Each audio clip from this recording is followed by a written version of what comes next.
The first time Emma Lane called me a real man, we were standing on her parents' back porch while the rest of the family argued inside. 10 minutes earlier, her father had told her that restoring the abandoned Riverside Theater was a childish dream and that no responsible person would risk money on it. I had stepped between them, put my license, crew, and emergency fund behind her plan, then reminded him that courage did not become foolish just because it came from his youngest daughter. Emma followed me outside, folded her arms against the cold, and stared at me as if she had never seen me clearly before. "You're a real man, Daniel," she said. Then her face changed, because we both heard how personal it sounded. She was my late wife's little sister. I had spent 3 years treating my heart like a room that had been permanently closed. 4 words from Emma turned the handle. Neither of us understood yet what they would cost, or what they might finally give back. If you believe love can return without betraying the love that came before, like this story, subscribe, and tell me, would you follow your heart if your whole family thought it was wrong? My name is Daniel Harper. I was 29, owned a small restoration company in Asheville, North Carolina, and had become very good at fixing structures that other people had decided were beyond saving. Houses made sense to me. Rotten beams could be replaced. Foundations could be reinforced. Water damage left evidence. Grief was different. It could sit quietly behind a perfectly ordinary morning and wait until a song, a coffee mug, or a familiar laugh made the whole day unsafe. Claire Lane had been my wife for 4 years. She was funny, stubborn, and incapable of walking past an old building without imagining what it could become. Leukemia took her 3 years before that dinner on the porch. She was 28. During her final year, she made me promise 2 things: that I would keep Harper Restoration alive, and that I would not turn loving her into an excuse to stop living. I kept the first promise, and treated the second like a sentence I could postpone forever. Emma was 25, exactly 4 years younger than me. When Claire and I married, Emma had still been finishing college. I remembered her mostly as the energetic younger sister who arrived late, spoke too quickly, and always had charcoal on the side of her hand from sketching. After Claire died, Emma moved to Chicago and built a career designing educational programs for museums. We exchanged birthday messages and polite updates, but she stopped coming home except for holidays. I assumed she needed distance. I never asked whether that distance had anything to do with me. She returned to Asheville because Riverside Theater was about to be sold. The theater sat near the French Broad River, 3 blocks from the neighborhood where the Lane sisters had grown up. It had opened in 1938, survived 2 floods, and closed after a roof collapse made the city condemn the balcony. Claire had loved it. She once told me that Riverside was where she learned that ordinary rooms could hold extraordinary lives. Walter Lane, Claire and Emma's father, owned the building through a family trust. A developer had offered enough money to erase the trust's debts and leave a comfortable amount for Walter and his wife, Ruth. Emma had a different plan. She wanted to restore the main floor, build classrooms behind the stage, and create a non-profit arts center for local children. She had already secured letters of interest from 2 schools and a regional foundation. What she did not have was permission, construction estimates, or the matching funds required for the grant application. That was why dinner turned into a trial. "You live 800 miles away," Walter told her. "You have no crew, no capital, and no idea what that building needs." "I moved back," Emma said. "I resigned from the museum." Ruth's fork stopped halfway to her plate. "You resigned?" "I didn't want to announce it until I had a real proposal." Walter laughed without humor. "A real proposal would include money." I had stayed quiet until then. It was not my building, and I was no longer technically their son-in-law. But I had reviewed Emma's preliminary plans before dinner. They were detailed, practical, and better than some professional redevelopment packages I had seen. "She has a real proposal," I said. Walter looked at me. "Daniel, this is family business." The sentence landed harder than he probably intended. For years, he had introduced me as his son. Now that my opinion was inconvenient, Claire's death had apparently changed the definition. I set down my glass. "Then treat your daughter like family. Read the proposal before you dismiss it." Emma went still. Walter's jaw tightened. "Are you volunteering to pay for her dream?" "I'm volunteering to inspect the building at my expense. If the structure is viable, my company will handle stabilization at cost. I'll also cover the first $25,000 of the match." Ruth whispered my name. Walter stared at me as if I had announced I was setting fire to the table. "You don't owe us that," he said. "No?" I answered. "I don't." That was the moment the room changed. I was not paying a debt to Claire. I was making a choice, because Emma's plan deserved a fair chance. Walter pushed back his chair. You're risking your business for sentiment. I'm risking money on a sound plan. There's a difference. I left before anger could turn the conversation cruel. Emma followed me to the porch, and then she said the 4 words that made the winter air feel suddenly too thin. You're a real man, Daniel. For a second, neither of us moved. Then she looked toward the door and gave a nervous laugh. That came out wrong. No, I said, though my pulse had changed. It came out honest. Her eyes met mine. That might be worse. I should have made a joke. Instead, I said, be at Riverside at 7 tomorrow. If you want this building, you need to know exactly what you're fighting for. I'll be there. When she went inside, I remained on the porch with Claire's promise moving through my mind. Do not stop living. Until that night, I had believed living meant working, eating, sleeping, and remembering. I had never considered that it might require risking my heart again. At 6:58 the next morning, Emma was waiting beside the theater in work boots, a navy coat, and a yellow hard hat she had apparently purchased for the occasion. The hat was brand new, the boots were not. Mud was already dried around the soles. You're early, I said. You told me 7. I assumed that meant 6:55 in contractor language. It means 6:45. Then I've already failed. You can recover. She smiled, and for the first time I noticed how much her smile resembled Claire's without being the same.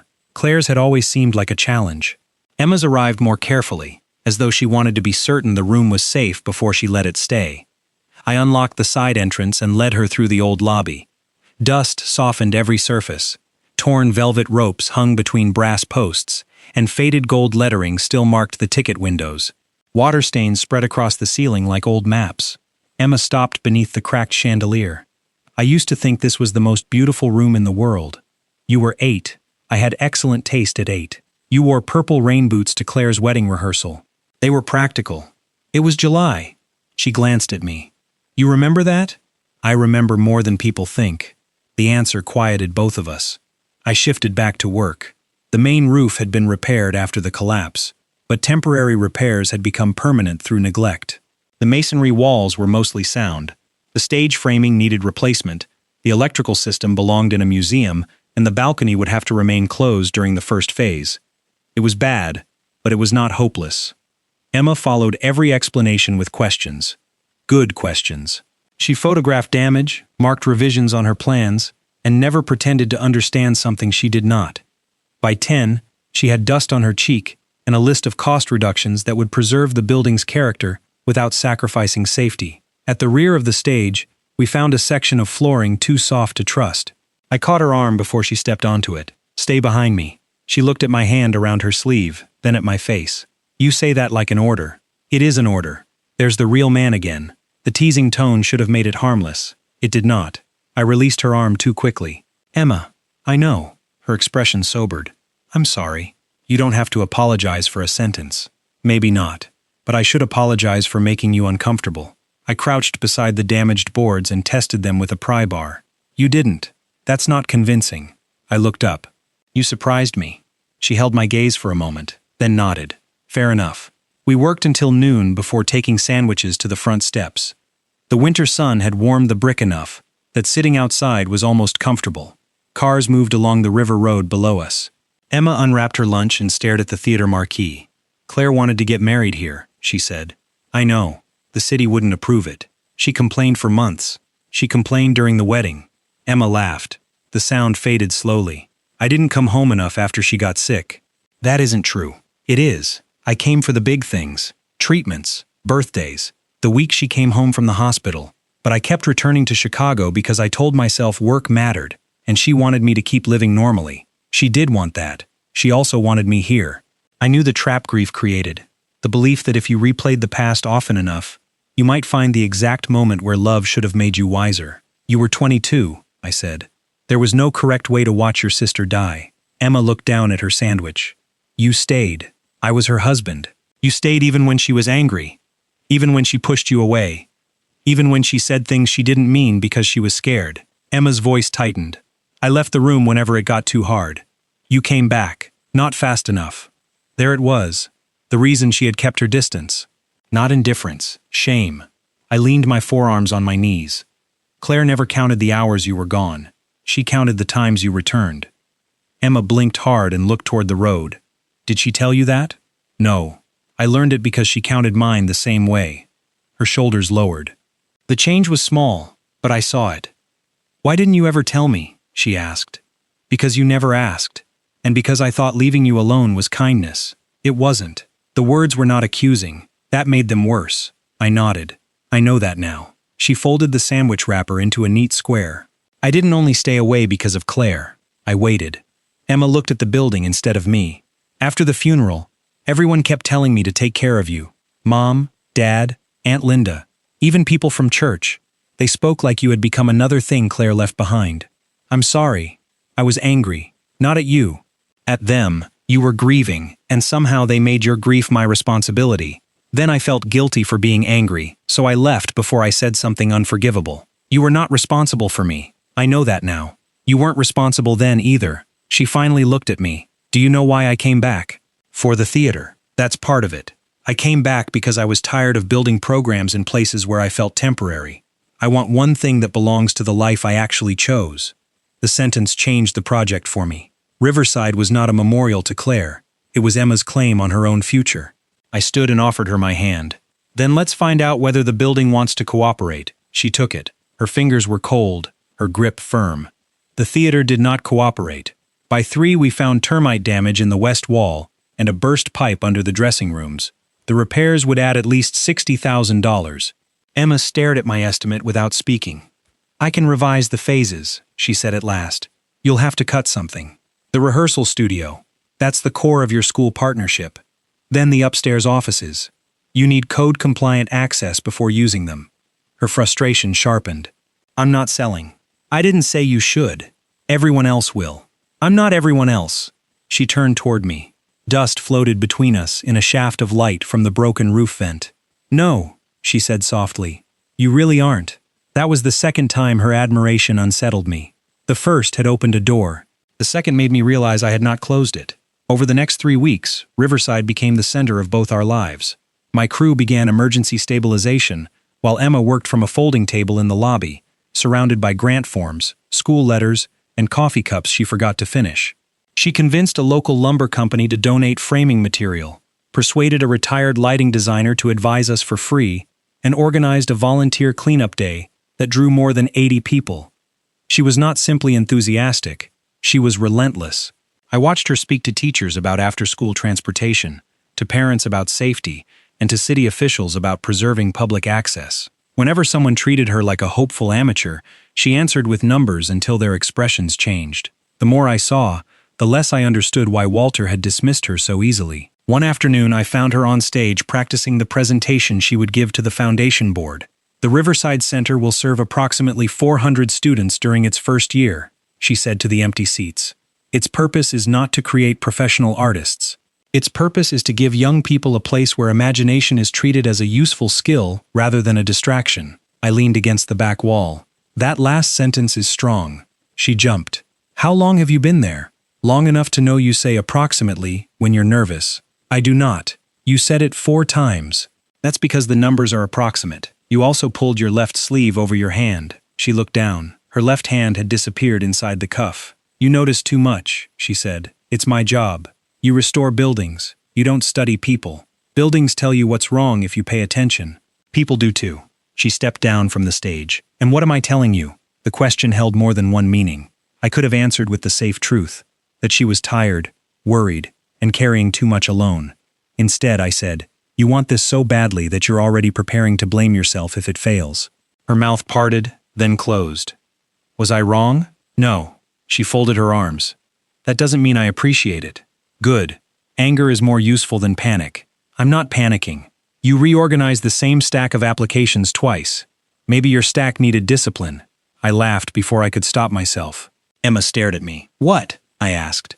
I haven't heard you laugh like that since Claire was alive. The laughter vanished, but not because she had done anything wrong. I simply became aware of it, the way a person becomes aware of breathing after someone mentions it. Emma's face fell. I'm sorry. Stop apologizing every time Claire's name enters the room. I don't know the rules, neither do I. That's the problem. She looked toward the seats, and I understood that we had reached an edge neither of us had named. I walked to the stage and sat beside her. Then we make rules. She gave me a cautious glance. Such as? We don't pretend Claire never existed. Agreed. We don't use her to avoid difficult conversations. Emma nodded slowly. We don't let other people decide what we owe her. Her eyes moved to mine. And what exactly are we discussing that requires rules? I should have said the project. Grief. Family. Any answer that kept the air ordinary. Instead, I said, I'm not sure yet. For several seconds, the only sound was hammering from the balcony. Emma stood. Then maybe we should wait until you are. That was a boundary, clearly and quietly placed. I respected her more for it, even as disappointment moved through me. The volunteer fundraiser was scheduled for Saturday night in the restored lobby. It was supposed to be simple: food donated by local restaurants, a silent auction, and a short presentation from Emma. By Friday, we had sold every ticket. Walter arrived while we were hanging photographs of Riverside's history. He had not visited since the inspection began. He walked through the lobby with his hands in his coat pockets, examining the repaired plaster and temporary lighting. You've done more than I expected. Emma did not look up from the picture she was leveling. That sounds almost like a compliment. It's an observation. Those are cheaper, Walter sighed. Emma, I'm trying. Try saying you were wrong. His expression hardened. The building is still a financial risk. So is selling to a developer whose offer expires before the city publishes its new zoning plan. That caught his attention. What zoning plan? Emma handed him a folder. The River District may qualify for a cultural preservation overlay. If it passes, the theater's value changes and demolition becomes harder. The developer knows that. That's why he wants a decision now. Walter opened the folder, his confidence shrinking as he read. Where did you get this? He asked. Public records, she said. The same records you could have checked before calling my proposal childish. I saw pain beneath her anger. Walter saw it too. For once, he did not defend himself. I'll read everything, he said. That is all I asked you to do at dinner. He nodded and walked away. Emma kept her attention on the photograph, but her hands shook. I reached up and steadied the frame with one hand. You did well, I said. She exhaled. I wanted him to say he was proud of me. He might. I shouldn't still need that. Being grown doesn't make you stop being someone's child. She looked at me, and the tenderness in her expression forced me to focus on the crooked frame. That night, long after the crew left, we tested the strings of lights across the lobby. Emma stood beneath them while I switched on the final circuit. Warm light filled the dustless space, reflected in the old brass ticket windows, and softened the cracked tile beneath our feet. She turned in a slow circle. It looks alive. So do you. The words escaped without permission. Emma stopped. I felt every reason I should take them back. She was Claire's sister. The Lanes were the closest thing I had to family. Emma was building a future that did not need the complication of a grieving brother-in-law. And yet none of those truths made what I had said untrue. She walked toward me until only a few feet separated us. Daniel, she said, when you look at me, who do you see? The answer mattered too much to give quickly. I see Emma. Her eyes shone, but she did not move closer. Only Emma? Not only anything. That's not an answer. It's the most honest one I have. She studied my face, then reached past me to switch off the lights. Darkness returned except for the work lamps near the door. Honesty is a start, she said, but it isn't a choice. She picked up her coat and left me alone in the lobby. The next morning, I arrived to find Ruth Lane standing beneath those same lights, watching Emma direct volunteers across the room.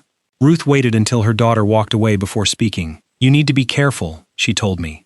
With the wiring? With Emma. My chest tightened. Nothing has happened. Something has started. I thought of the porch, the rules, and Emma asking who I saw when I looked at her. Ruth's voice softened. I love you, Daniel, but I buried one daughter. I cannot watch the other become a substitute for her. She isn't. Are you certain? I wanted to answer immediately. The fact that I could not was answer enough for Ruth. She touched my arm. Then be certain before she pays for your confusion. Ruth's warning followed me through the fundraiser, the lobby filled with neighbors, teachers, former performers, and local business owners. Emma wore a green dress under a black coat and moved through the crowd with practiced confidence, answering questions and introducing donors. I spent the first hour near the construction displays, explaining costs and schedules. It should have been easy to stay busy. Then a tall man in a gray suit entered carrying flowers. Emma saw him and stopped speaking in the middle of a sentence. He kissed her cheek. She did not lean into it, but she did not pull away either. Walter appeared beside me. Connor Blake, he said, attorney in Chicago. Emma dated him for 2 years. I didn't ask. No, Walter said. You just look like you want to. I turned away before my expression gave him more satisfaction. Connor was not arrogant or rude. That would have made things simpler. He donated generously, listened carefully to Emma's presentation, and congratulated me on the work. When he learned the foundation required a local operating reserve, he offered to help structure a bridge loan through his firm. I'm not here to interfere, he told me while Emma spoke with a group of teachers. She left Chicago quickly. I wanted to make sure this wasn't an impulse that would hurt her. She knows what she's doing.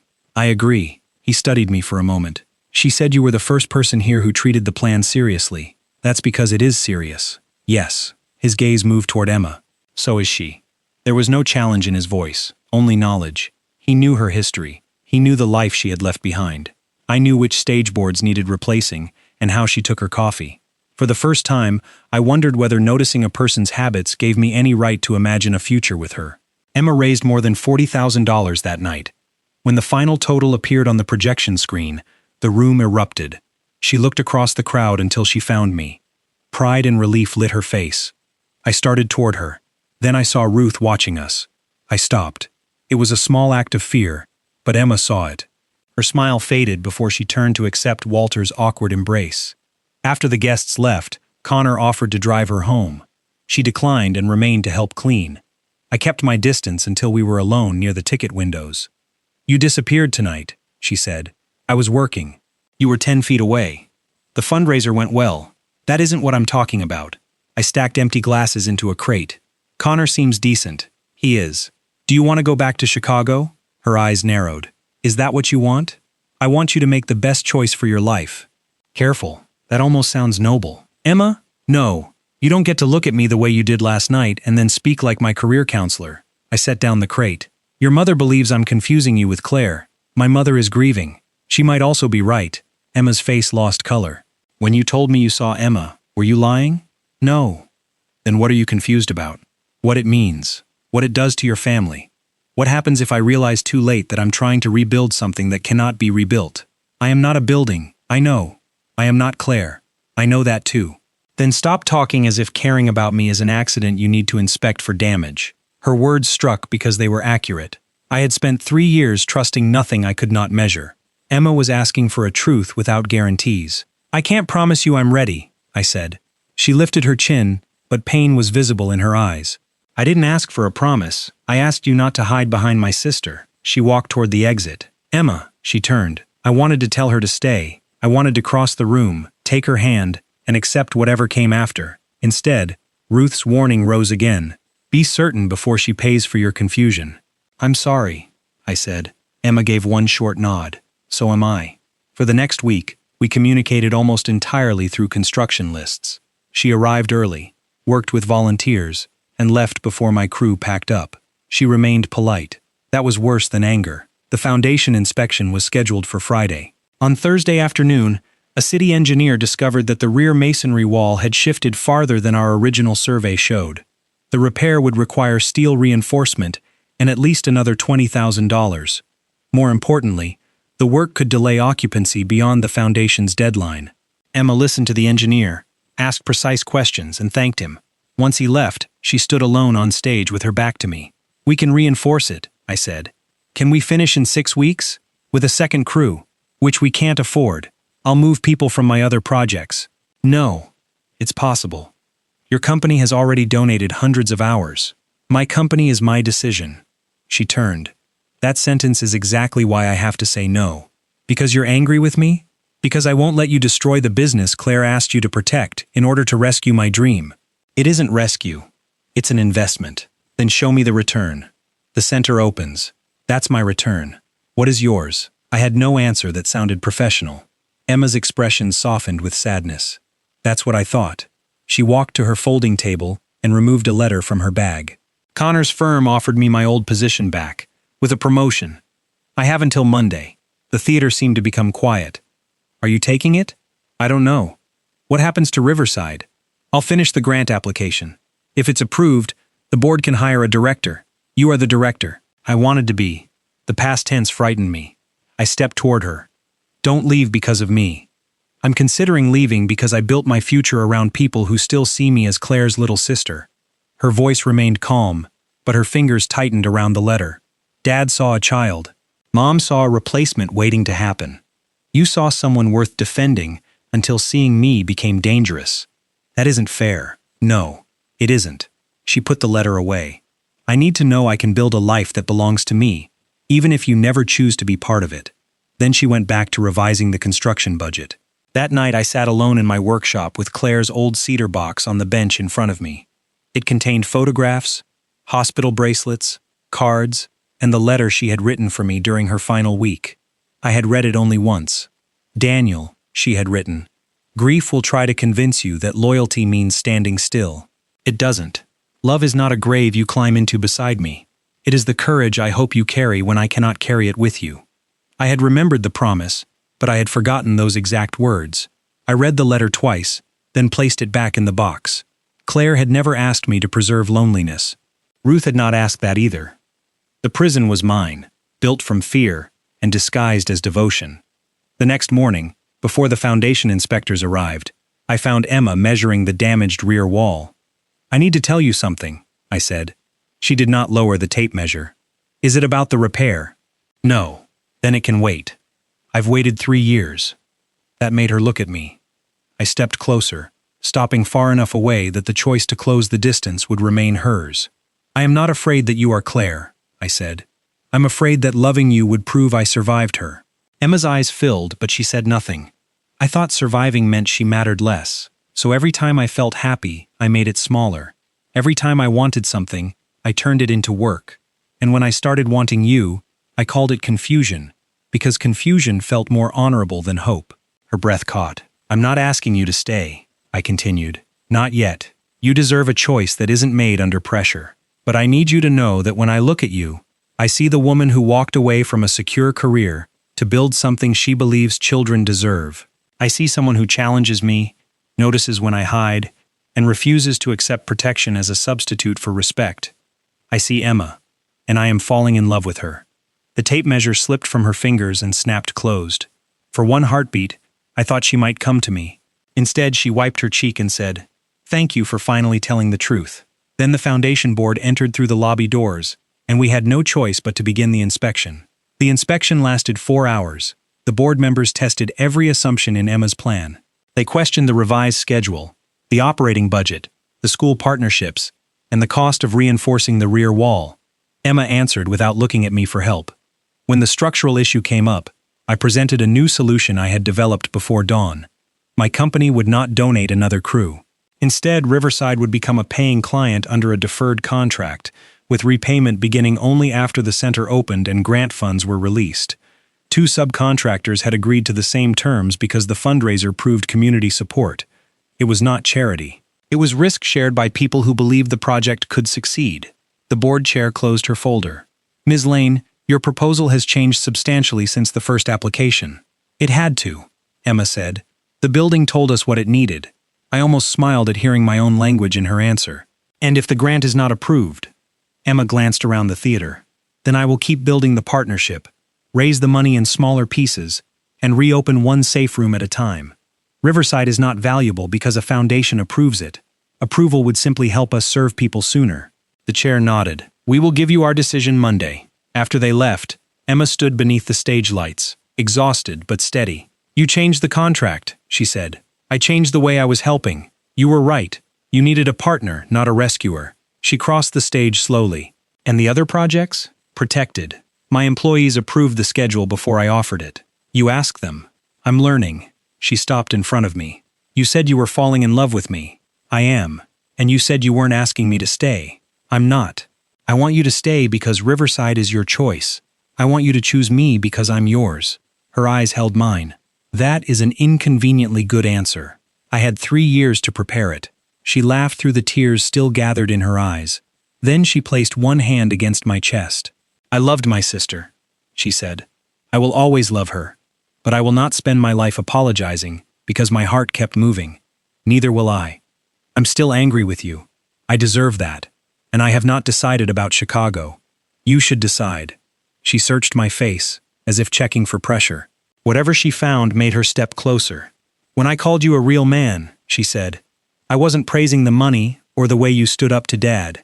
I meant that you made room for my voice without trying to own it.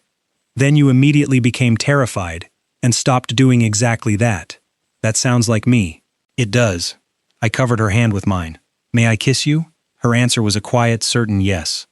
The kiss was gentle. It did not erase grief, settle our families, or guarantee an easy future.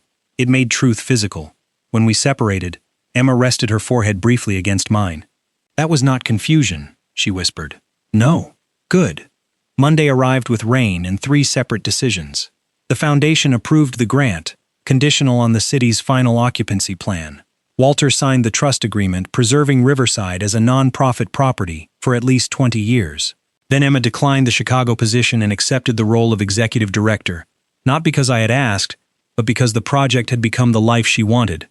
Ruth requested that we meet at her house that evening. She listened while Emma told her what had happened.